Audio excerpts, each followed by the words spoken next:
nung sa road rage. Humihingi po ako ng tawad sa nagawa ko. Dahil sa init lang po ng ulo, mainit po ulo namin pareho. Dahil po sa aking pagkakabugbog, nawala na po ako sa aking sarili dahil masahit na po yung nararamdaman ko eh. Paano nag-umpisa lahat, sir? Paano nag-umpisa yun? Nagmamadali lang naman po talaga ako nun, sir, kasi naka-assign po ako. Okay. Sila lang po itong nagbigay ng komosyon po na humingi na po ako sa kanila ng paunmanin, humingi po akong paunmanin. Yung isa pong naka-helmet po talaga masyado po mainit talaga eh. Sabi ko sa kanya, tayo, huwag ka masyado mainit. Sabi ko gano'n, hanggang sa pinagmumura po ako.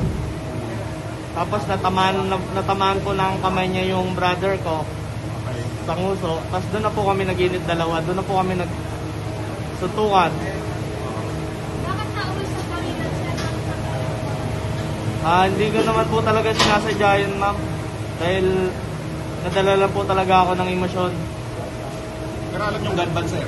Alam ko naman pong gun ban, pero hindi ko naman po dinala yun dahil para sa ganyan po, nagkataon lang po talaga na nandiyan lang po kasi lagi yan sa sasakyan ko para iwas ko na rin po para sa mga anak ko. Bakit po kayo nagpapadali, sir? Bakit po kayo nagpapadali ng time na yun? Kasi sa brother ko, galing po kami sa resort. Tapos sabay po kaming umalis doon sa resort. Tapos siya po, pauwi na rin po kami. Magkakaiwalay na po sana kami ng kalsada. Tapos yung cellphone po may cellphone po kaming naiwan doon sa kotse niya. At yun po, inahabol po namin siya. Kaya po,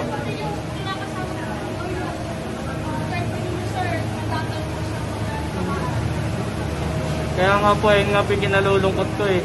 Dahil po sa init ng ulo ko po nadadamay po yung mga hindi po dapat madamay. May payo ba kayo, sir, para sa mga sakaling may susunod na may maka-encounter na kagaya ng motorista na kung sakali pong may maka-encounter po kayong mga ganyan po, huwag po sanang masyadong mainit ulo yun, tsaka huwag po kayo magtatangka lagi na parang may bubunutin po kayo. Kasi hindi nyo rin po alam na meron din po dala yung kaaway nyo po eh. Kasi delikado po talaga yun, nakaka-trigger po talaga ng utak yun. So it means po ba na-trigger kayo dahil inakmaan din kayo? Opo, yes po. Kasi bumubunot po siya sa bag niya po eh. Tapos pinagmumura po ako eh. Sana masiguro sa biktima po nila sa kasama. Sorry po? Sa mga biktima, sa mga nadamay po. Pasensya na kayo sa mga nadamay. Talagang hindi ko na talaga, maski sino naman talagang tao lang ako. Pasensya na kayo. Sir, ano ba ito? Nagkagit-gitan ba talaga kayo? Ay, hindi po. May video po sila. Kumbaga parang nagreklamo po yata. Pero malayo po. Kitang-kita po sa video na hindi po kami nagigit-gitan. Talagang nagsasay na po ako, nagbubusina po ako na parang nagmamadali po, ganun. Sila po talagang pero iniwasan ko naman po sila hanggat maaari. Ayun po. Bakit kayo nag-stop dun sa area, sir? Sa may coffee shop? Doon ko na naabutan kasi yung brother ko na na nakasasakyan din po. Tapos hinabol nila kayo? Tama po? Opo, imbis na dumiretso na lang po sila, ganyan.